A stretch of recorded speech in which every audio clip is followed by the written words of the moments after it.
குரோமோசோம்கள் என்பவை மனித மரபியலின் படியாத ஹீரோக்கள்.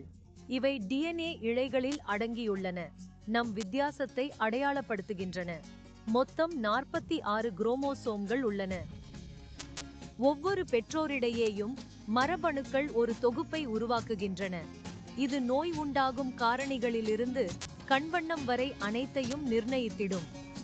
உயிரணு வகைப்பாட்டில் இந்த குரோமோசோம்கள் புத்தகங்களை ஒழுங்குபடுத்தும் நூலகர் போல துல்லியமாக உறுதிப்படுத்துகின்றன. இவை பிறழ்வுக்கு உள்ளாகி பரிணாமிய மாற்றங்களை ஏற்படுத்தக்கூடியவை. சில குரோமோசோம்கள் பாலினத்தையும் நிர்ணயிக்கின்றன. பெண்களுக்கு XX, ஆண்களுக்கு XY என்பன உதாரணம்.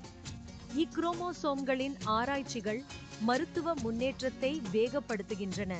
எனவே நீங்கள் குரோமோசோம்களை பற்றி அடுத்து கேட்போது அவை நம் வாழ்வின் சாராம்சம் என்று நினைவு கொள்ளவும்.